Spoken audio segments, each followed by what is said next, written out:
President Xi Jinping meets Antony Blinken in Beijing. Cathay Pacific to hire Putonghua-speaking flight attendants from the mainland. And Labour representatives stage a walkout during today's Labour Advisory Board.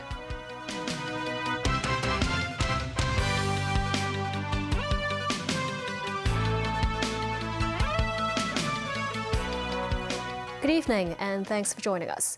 President Xi Jinping met with U.S. Secretary of State Antony Blinken in Beijing today. Xi describes Blinken's discussions with other Chinese officials during the current visit as candid and in-depth. Earlier today, Blinken also held talks with Wang Yi, director of the Office of the Central Commission for Foreign Affairs. Wang underlined China's stance on Taiwan, telling the U.S. there will be no compromise. David Garrett reports. Xi Jinping shaking hands with US Secretary of State Antony Blinken in Beijing. Then at the head of a long table, the president commented on Blinken's timely visit. Blinken, on the left, listened as Xi's statement was delivered in Putonghua and then translated. Director Wang Yi and State Councillor Qin Gang have met or held talks with you at length. And generally speaking, the two sides have had candid and in-depth discussions. The Chinese side has made our position clear, and the two sides have agreed to follow through the common understandings President Biden and I had reached in Bali. The two sides have also made progress and reached agreement on some specific issues. This is very good. Xi was referring to a meeting with US President Joe Biden in Indonesia last November. The Chinese leader, sounding positive, went on to say he hopes Blinken's visit can be a step towards stabilising China-US relations. The relationship has been strained in recent months. It's been a busy 48 hours for the US Secretary of State. This was day 2 of intense talks and negotiations in the capital, crucial for China, America's first high-level trip here for 5 years.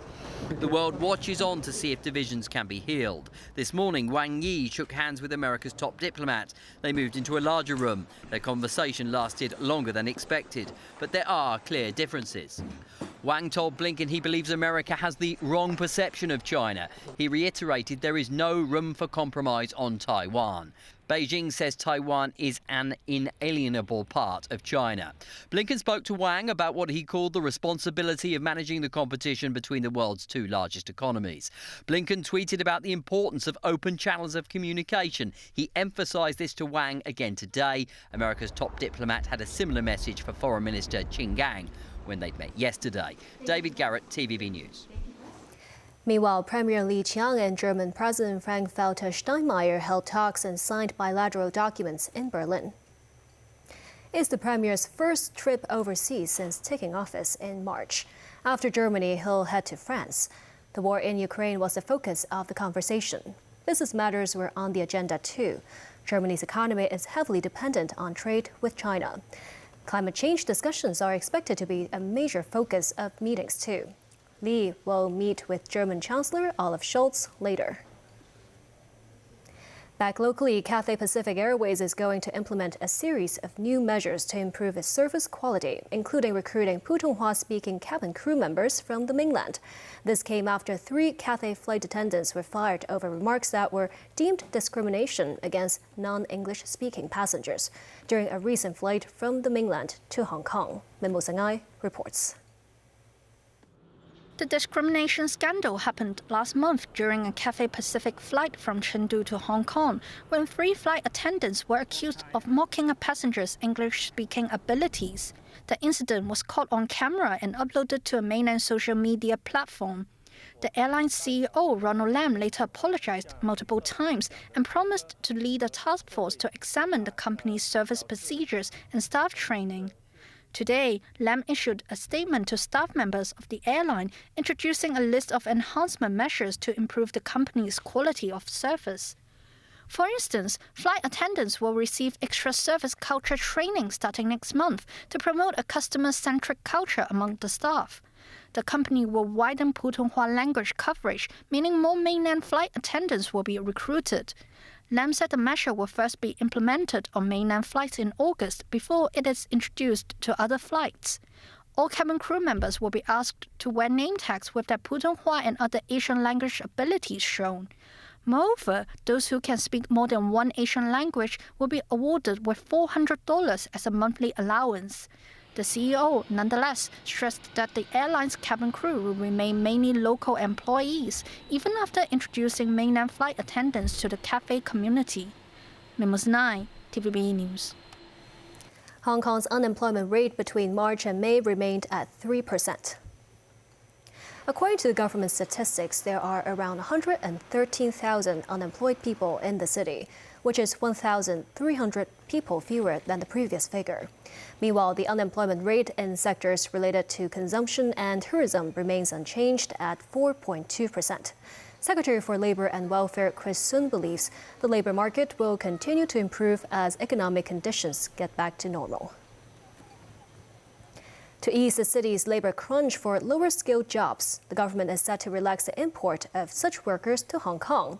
During the meeting between the government and the Labor Advisory Board today, labor representatives staged a walkout, slamming the scheme's impact on local laborers. Starting next month, the government will remove the import ban on 26 low-skilled jobs, a scheme that will last 2 years. The vetting process for these imported worker applications will be streamlined as well. The government held a meeting Monday with the Labor Advisory Board, the government-appointed consultative body comprising both labor and employer representatives. Just 3 hours into the meeting, a walkout staged by 6 labor representatives. Decrying the 2-year plan as unacceptable, Lam Wai Kong, vice chairman of the Federation of Trade Unions, said the government offered no data or objective analyses to back the import decision. For instance, no statistics are given on how many vacancies there are for each low-skilled job type. Tam Kam Lin, another labor rep, added, the import relaxation will deal a huge blow to grassroots workers, including homemakers, trying to re-enter the job market after the pandemic. They said the new scheme allows employers to bypass the Labor Advisory Board's case-by-case scrutiny on import applications, diminishing its gatekeeping role. Also, there's no expiry date for the government's target to import 20,000 construction and transport workers. With that, they urge the government to include sunset clauses on the scheme. The employer side, meanwhile, welcomes the importation plan. The representative RNC said there has been fair tripartite collaboration among the government, the labor, and employer sides. He added employers would naturally prefer local hires, and the government will review the plan every half year, and that could help gauge the effectiveness of the scheme. In the U.S., a spate of shootings over the weekend have left at least 6 people dead and dozens injured. The shootings happened in suburban Chicago, Washington State, central Pennsylvania, St. Louis, Southern California, and Baltimore. Experts say there has been a surge in homicides and violence in the United States in the past few years, that accelerated during the coronavirus pandemic. Tracy Furness reports. Shortly before 12:30 a.m. on Sunday, June 18th, DuPage County Sheriff's deputies were in the area of Honeysuckle Rose Lane and Route 83 and heard numerous gunshots fired and responded to an area where a large gathering of people was happening. I was laying in bed and then I heard a helicopter go overhead, and then my mom knocked on the door and was like, what is going on outside? So then I got up and looked out the window, and it was just chaos. There were sirens coming from like every direction. The celebration had attracted a large number of people to the parking lot just 39 miles outside of Chicago. Meanwhile, one teenager was killed and 9 others wounded in St. Louis, Missouri. The teenagers were having a party in an office space when shooting broke out around 1 a.m. The scene investigation revealed numerous shell casings from multiple firearms. Multiple firearms were recovered at the scene, including AR-style rifle pistols as well as a handgun, which was found in the possession of a person of interest who's a juvenile, which was taken into custody by plainclothes detectives responding immediately to the area. This Father's Day, families across the St. Louis region woke to the news of yet another mass shooting. Initial reports of 10 of our babies shot downtown and a young life lost. It's every parent's worst nightmare, tenfold. And my heart goes out to all of the families in pain today. Tracy Furness, TVB News.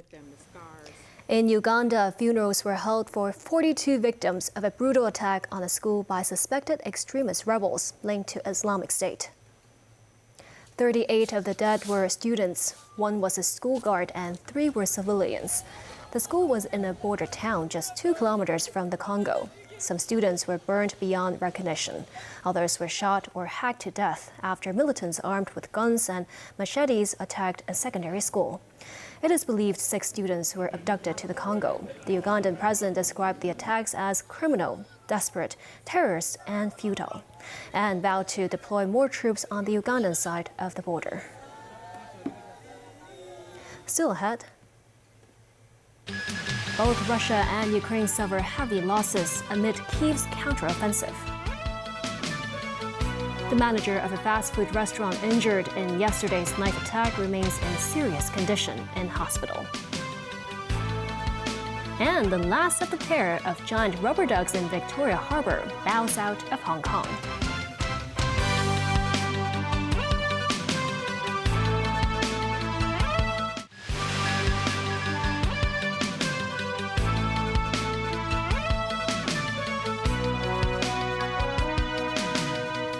Welcome back. Russia and Ukraine are suffering heavy losses as Kyiv's forces try to push enemy troops out of occupied land. The Ukrainian military said Russia had carried out 43 airstrikes, 4 missile launches, and 51 attacks from multiple rocket launchers over a 24-hour period. Nasir Karim has more. Ukraine and Russia both say they are holding the upper hand in Kyiv's counteroffensive to retake occupied land in the east. Their claims cannot be independently verified, but what both sides acknowledge is that fighting is fierce. Russia says its forces have repelled Ukrainian attacks in Zaporizhia. According to British military officials, it is one of 3 focal points for intense fighting, the other 2 being Bakhmut and western Donetsk. They add that Russian casualties are at their highest level since the peak of the months-long battle for Bakhmut, which Moscow eventually captured. Ukrainian President Volodymyr Zelensky praised his troops for turning back Russian advances and making small gains, saying the counteroffensive was proceeding well.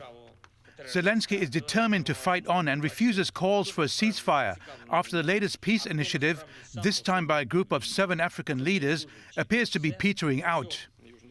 The African continued on Saturday met Russian President Vladimir Putin, who told him that Moscow's annexation of 4 regions in the east and the Crimean Peninsula was non-negotiable. Zelensky, who met the delegation on Friday, said the visit showed that only a complete withdrawal of Russian troops from captured territory would enable peace. Meanwhile, the United Nations has accused Moscow of refusing to help residents in Russian-controlled areas affected by massive flooding caused by the breach in the Kakhovka Dam.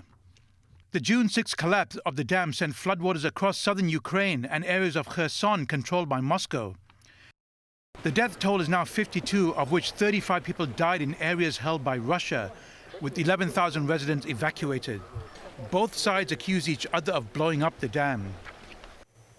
In Britain, homicide detectives are leading an investigation into the deaths of 4 members of the same family in West London. The bodies of 2 adults, both in their 30s, and 2 children aged 3 and 11 respectively, were found in a house in Hounslow on Friday. Crime scene investigators, some wearing protective suits and others carrying photography equipment, could be seen entering the property on Staines Road on Saturday. Officers were called to the scene shortly after 3 p.m. the day before by a person who was concerned for the family's welfare. Police named the deceased as Mikhail, Monika, Maya, and David of the Vodarchik family. Police say they are not currently looking for anybody else in connection with this tragic incident.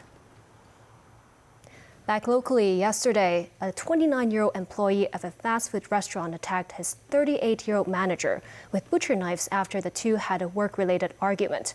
Police arrested the suspect while the wounded manager is undergoing treatment at hospital. His condition has improved from critical to serious. Timothy Lee tells us more. Shutters down and business closed. Armed police surrounding the crime scene. That's the scene of the restaurant where yet another of the recent string of knife attacks happened. At around 3 p.m. yesterday, police received reports of a knife-wounding incident at a fast food restaurant on Hill Road at Saiwan. The attack resulted in the restaurant's 38-year-old manager sustaining serious injuries. Authorities said the suspect and victim both worked at the restaurant as an employee and manager, respectively. Owing to work performance-related issues, the 2 engaged in an argument before the employee quickly left the restaurant. He then went to a nearby butcher shop where he took two 30-centimeter long knives and returned to the restaurant to strike a superior in the head. He escaped from the premises soon after. Mr. Wong, who owns the butcher shop where the suspect stole the knives from, noted that at the time of the incident, his wife told him that two of their knives were missing. This vegetable stall employee said she heard someone yelling about a knife attack nearby, and later saw a man running across the street drenched in blood. The police said the back of the victim's head and neck suffered 8-centimeter and 10-centimeter long slashes, respectively. His skull also sustained fractures. He was sent to Queen Mary Hospital for treatment.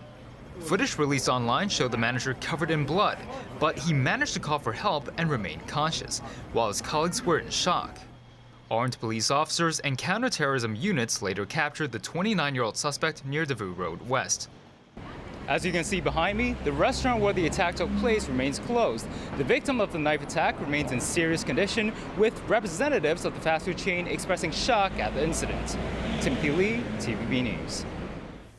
A 39-year-old man arrested in connection with the murder of two women at a Diamond Hill shopping mall last month is said to be capable of making a plea in court.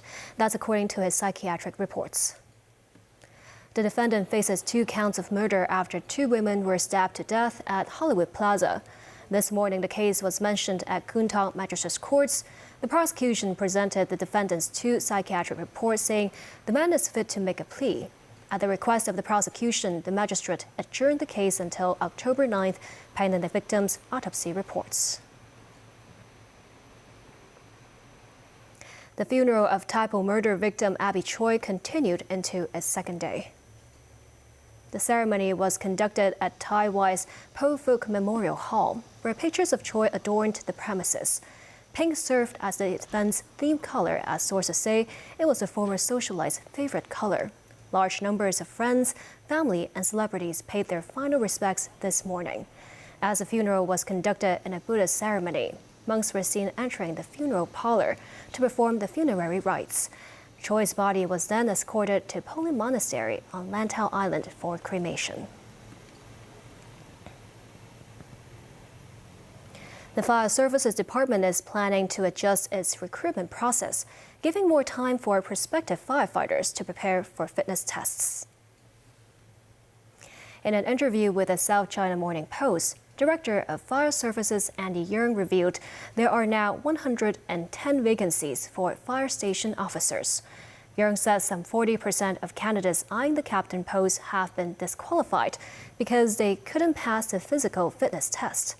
Under the adjustment, fitness tests will be moved to the final stage of the hiring process. That would give applicants an extra 5 months to prepare. Another plan is to relax visual acuity requirements, allowing firefighter hopefuls to wear glasses during the recruitment process. The last of the pair of giant rubber ducks in Victoria Harbour bowed out of Hong Kong today. The exhibition officially ended yesterday. One of the ducks were deflated last night after being on display for 10 days. Some citizens came to bid farewell to the solitary 18-meter rubber duck. The Double Ducks floating exhibition by Dutch artist Florentine Hofmann was cut short by around a week earlier than planned. Organizers said this was due to unexpected challenges, including the sweltering weather and rising operating costs. A similar show 10 years ago was much longer. It lasted around a month. And that's the news. Thank you for watching.